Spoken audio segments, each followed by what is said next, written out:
Democrats are wondering what happened to them in Virginia. And Republicans are on the move, not only in Virginia, but many other places. We have a Democratic representative who is a delegate to the state of Virginia, Sam Rasoul. Assalamu alaikum. Welcome to Muslim Network TV. Walaikum assalam. Great to be with you, Amer Mujahid. Tell us what happened to Democrats in Virginia, how it became a red state suddenly. Thank you so much for your invitation to be with you and for this question, because it's very important. I believe that many times what is happening is we are losing touch as a party with the people in the grassroots. This is very difficult. So when you are in power, sometimes that power comes back to bite you if you're not staying connected. I think clearly in Virginia, we ran a very establishment-heavy, a very kind of self-righteous tone. We know what is best for you, instead of thinking deep and really showing people the right intention that we are here to represent them, especially since we had so much power and we had this upset. So it's a stern reminder to make sure that we're always staying close to the people. How come you were able to survive? Well, alhamdulillah, the people were so kind to give me another opportunity to be able to serve. And I think with clarity, myself being elected in the western part of Virginia, you can think of me as kind of this country Muslim in Appalachia. There are very few people of my faith or identity here. But what we do have is a relationship where we go door to door, where we talk to people, meet them where they're at. And they know that we try to genuinely represent them first, not the interest of any party. And that's where the party must learn, or else it's going to be in for a stern awakening in 2022 and beyond as we move forward. What Republicans are doing what could be described as something right, which is working for them? Well, what we do see is that there's you can either rely on the politics of fear or the politics of trust. And so the Republicans in Virginia utilized some fear tactics, whether it be in critical race theory or a variety of other pieces. And those are working. We tried, Democrats, to use the politics of fear as well. Most of the campaign was about how the Republicans were tied to Trump. We just cannot operate that way. People are not interested in it.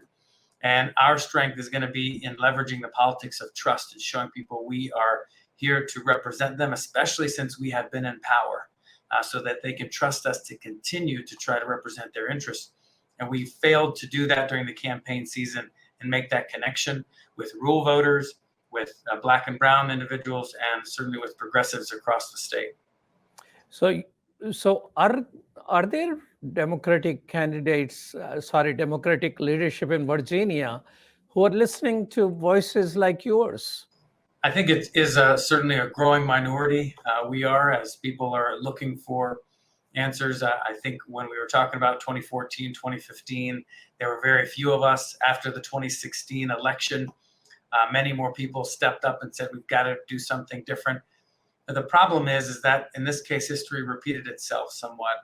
And in 2021 was a lot like 2016 for us here in Virginia, where we let an establishment-heavy, very self-righteous tone rule the day. That cannot work in moving forward. So I'm hoping that we will learn our lessons and grow from that. But there is a growing sentiment in Virginia that we've got to do something different for sure. Why President Biden has become so unpopular despite winning Virginia and the rest of the country? Well, I think that there are many pieces to that, and certainly my subjective opinion would probably have a little bit to do with, really, to me, it kind of started with Afghanistan. I think that they did not do a great job in coming out of Afghanistan. And then it began to trickle from there, where people's frustrations in going back to school, trying to make sure that children and parents were safe. There's just frustration as people wanting to get back to normal. And then there are some here and there some mounting economic frustrations, and that's mainly from the disparity, because the economy has been doing relatively well, but there's been a disparity in who it's lifted up along the way. I think all of that has come together during this campaign season. But don't you think Biden, through his stimulus package, number one, number two, and all those things, some money has been flowing to poor people?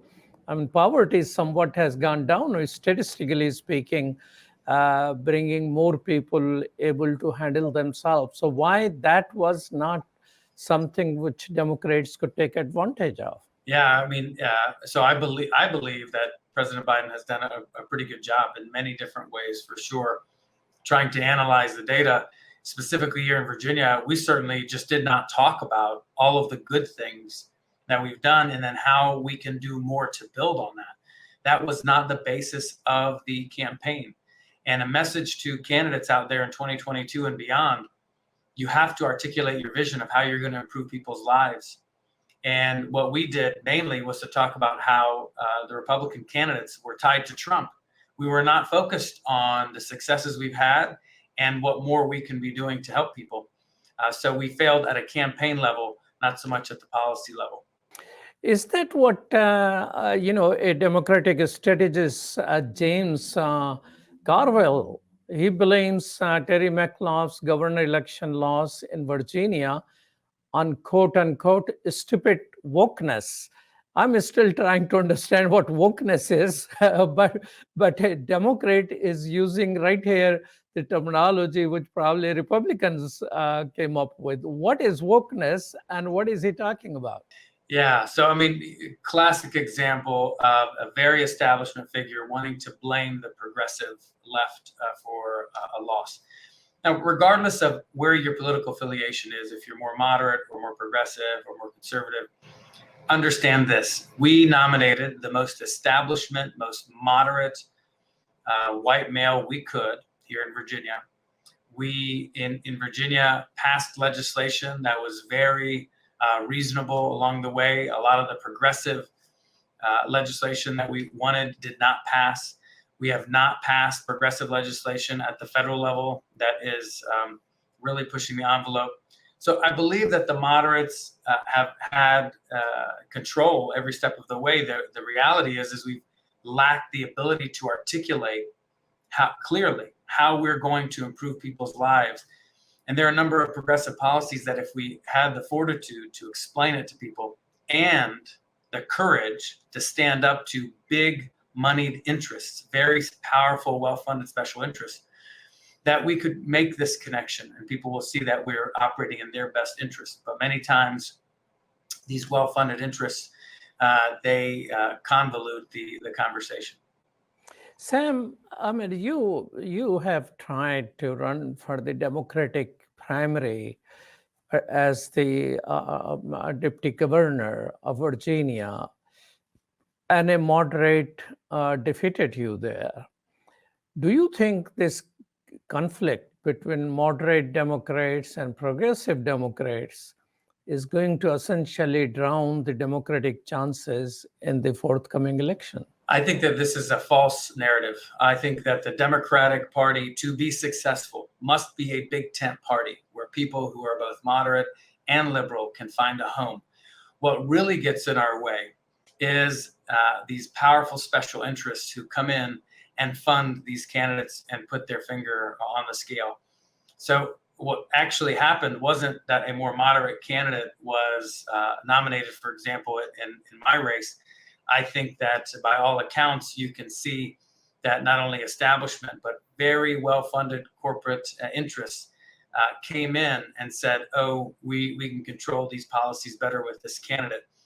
And so when we're, as a party, thinking about politics, we need to stop thinking as Democrats about the problems between moderates and liberals and really think about the problems between these corporate interests and the rest of us, because that is really what is drowning the party. Well, thank you so much, Amer Rasoul, for your time, delegate from Virginia and a major political leader. Thank you so much. Assalamu alaikum. Wa alaikum assalam wa rahmatullah.